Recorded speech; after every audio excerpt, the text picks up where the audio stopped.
För 4 år sedan var de ute på avskedsturné och tackade för sig efter 40 år på fullsatta arenor runt om i landet. Men är man ett av Sveriges största band, då får man göra comeback hur många gånger man vill. Och nu väntar en ny turné och dessutom ett nytt album för Gyllene Tider. Vad roligt att ha er här, Anders Hallin och Per Gessle. Tack så mycket.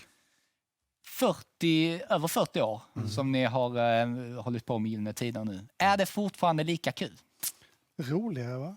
Ja, det är faktiskt väldigt kul. Det är ett väldigt underbart litet popband av en sort som inte tillverkas längre, kan man säga. Det är en härlig liten orkester. Och det kommer ju faktiskt göras, vi ska prata lite om den här filmen som kommer göras om Gyllene Tider lite senare. Men jag hörde i intervjuer igår med Titti Schultz på radion där du sa att, Anders, att du skulle träffa den som spelar dig Ja, det gjorde jag. under gårdagen. Det gjorde jag. Hur var det? Det kändes lite underligt, men det var trevligt. Sitter man så liksom, det där får du sluta, det där måste du Det jobba på. jobbiga var ju att han studerade ju mig ingående. Ja. Så när vi satt och pratade så var det liksom, fan vad han stirrar. Men jag måste ju kolla hur du liksom rör dig och beter dig. Och så.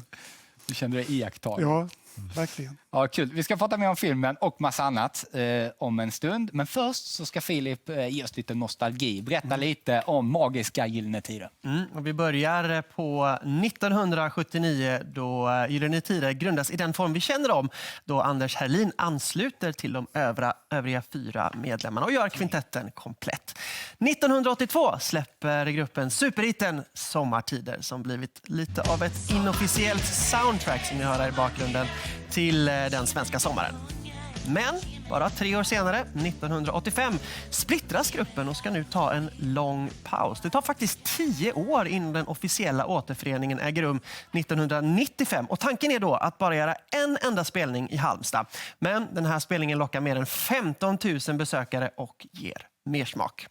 Så 1996 ger sig Gyllene Tider ut på turnén Återtåget 96 med flera nyskrivna låtar, bland annat superhitsen Det är över nu och Kung av sand. In då på 2000-talet. Ja, då händer det här. 2004 firar gruppen 25 år och ger sig ut på en ny turné som än idag är den största i Sverige. Den lockar 500 000 besökare där den sista spelningen på Ullevi sågs av nästan 59 000.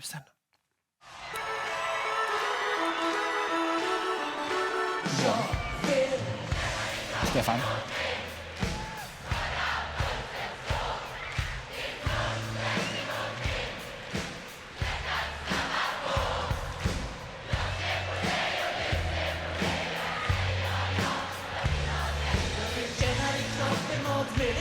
Bilder där. Och för 4 år sedan, 2019, firade gruppen 40 år och annonserade då en sista turné med namnet GT40 avskedsturnén. Och återigen lyckades bandet fylla landets största arenor under sommaren. Men det som var tänkt som ett tack och adjö blev istället en 4 år lång paus. För Hux Flux är bandet tillbaka igen med en ny turné i sommar som heter just Hux Flux. Wow! Alltså när man hörde det här var ju bara delar. Jag menar, skulle Filip liksom dragit hela karriären så hade vi fått liksom spränga alla tidsgränser som finns här. Ni har varit med om så fruktansvärt mycket. Reflekterar ni ibland, stannar till och tänker wow, vad är det vi har gjort egentligen? När man ser såna där grejer gör man ju det. Som vi såg precis. Det är ju inte klokt. Nej. Alltså, när man ser Ullevi-bilden där till exempel. Helt sjukt. Ja, den där Ullevi-bilden, alltså från 2004. Alltså jag var inte där och jag var inte en del av bandet, men jag får ändå gåshud när jag ser det. Det måste ju vara någonting utöver det vanliga. Ja, det är det första gången vi spelade på Ullevi var ju helt religiöst faktiskt. Det var helt otroligt. Så det är häftigt, en häftig resa. Hur ofta tänker du tillbaks på de där grejerna? Alltså man blir påminn om Gyllene Tider hela tiden. Man hör ju Gyllene Tiders musik hela tiden. Nu är det studenter, folk sjunger Sommartider från studentflaken fortfarande. Ja. Så visst, det är ju i närheten hela tiden. Och i närheten är det ju verkligen nu för Hux Flux, som Filip sa, som ni säger, så är ni ju nu tillbaka. 2019 så sa ni att nej, nu blir det inget mer. Vi tar farväl med en häftig turné. Och nu är ni alltså tillbaka igen. Vad var det som hände egentligen, Anders? Ja, det som hände var ju att det kom en trist pandemi emellan. Eller efter det här beslutet. Och det kändes ju så Alltså allting blev ju så himla trist när det här hände. Allting var ju nedstängt och tråkigt. Sen så föddes väl den här idén att vi måste Pigga upp oss. Och ja, det bara kändes, men det här beslutet att du ska lägga av också. Det kommer jag ihåg när jag slog sista tonen på sista spelningen i Oslo var det. Då tänkte jag, fy fan, vad har vi gjort? Det här var ju urtrist. Vi måste ju liksom fortsätta. Men jag tror att man fick ett annat sätt att tänka på grund av pandemin. Jag tror att det gäller väldigt många människor. Jag vet själv att man börjar tänka, liksom, man börjar värdesätta saker och ting som man har på ett annat sätt. Och just Gyllene, tiden gick och så vi började prata lite. Ska vi inte göra en ny platta? Ska vi inte spela lite mer? Och helt plötsligt kändes det självklart på något sätt. Så det var inget planerat egentligen, utan det hux flux blev det bara så. Ja. Men så ni insåg på något sätt kanske ännu mer hur mycket ni saknar varandra. Lite hur mycket så. ni betyder för varandra eftersom ni har varit en del av varandras liv så väldigt länge. Just sådana tankar tror jag bubblade upp under pandemin på olika sätt. Jag tror att många känner igen sig i det faktiskt. Finns det någon rädsla nu när ni ger ut? Jag tänker eftersom ni tog avsked 2019 och folk åkte ut och det här måste vi se. Och så kommer ni tillbaks nu och så... Alltså är ni rädda, ni är Gyllene Tider, men finns det någon rädsla för att intresset ska vara liksom inte lika stort?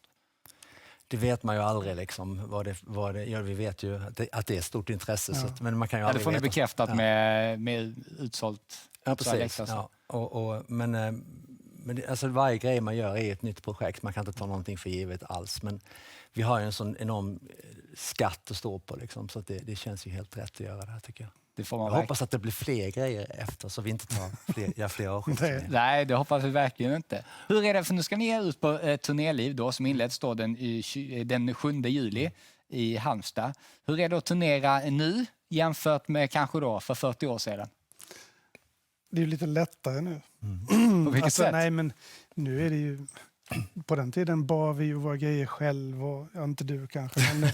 Men vi andra bar Pers gitarr. Nej, men nu är det ju bara att åka med. Vi vill bara ställa sig på scen och spela. Så det...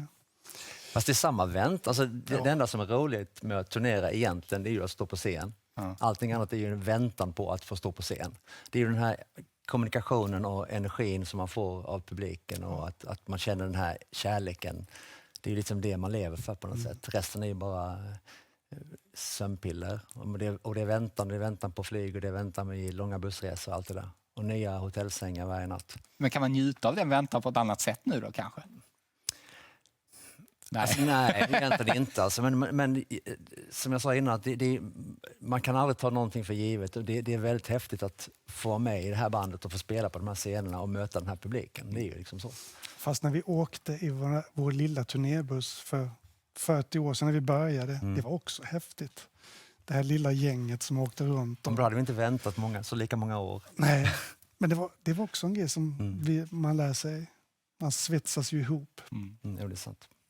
Och mycket har ju hänt under de här åren. Filip drog igenom några av sakerna. Jag tänker om vi ska gå tillbaka sen då till 1985 då bandet splittrades.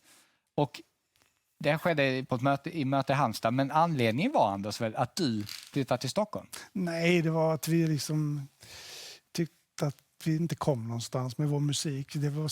Det hände så mycket i musiken just då med syntar och med elektronisk... Ja, den världen kom upp. Och vi stod och stampade på något sätt. Så då tyckte jag att det var bättre att vi tar en liten paus. Och det gjorde vi. Men den flytten, för dit jag ville komma, den flytten till Stockholm, du nämner syntar och så här. Ja. Det här blev guld för Roxette sen. Är det inte så? Men jag var ju väldigt intresserad av det. Så jag flyttade till Stockholm och började jobba i en musikaffär. Och lärde mig massa om just det. Och sen så började vi jobba igen. Och då tog jag med mig min kunskap. Och det blev ju bra. Det får man verkligen säga. Det är häftig tid med Roxette också. Ja. Och sen gjorde ju Roxette fantastiska saker. Men det kom en tid när jag vet om det var 94-95 när ni turnerade och var 5 världsdelar och sådär.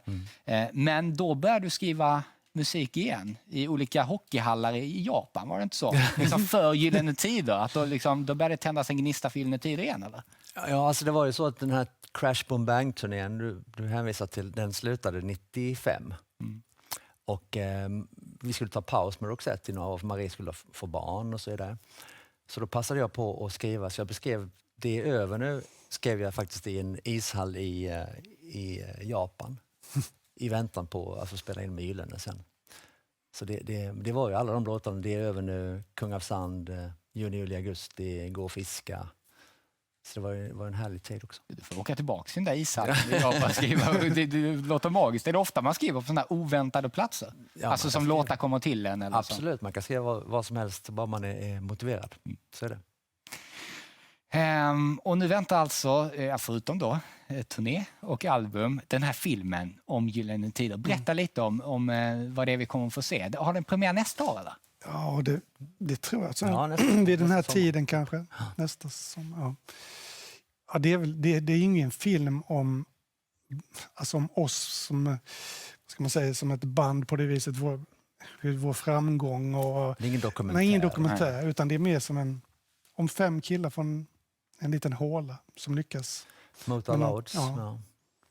Det är en film om 5 tonårskillar som träffas och startar ett band och helt plötsligt hamnar i Stockholm i sina träskor.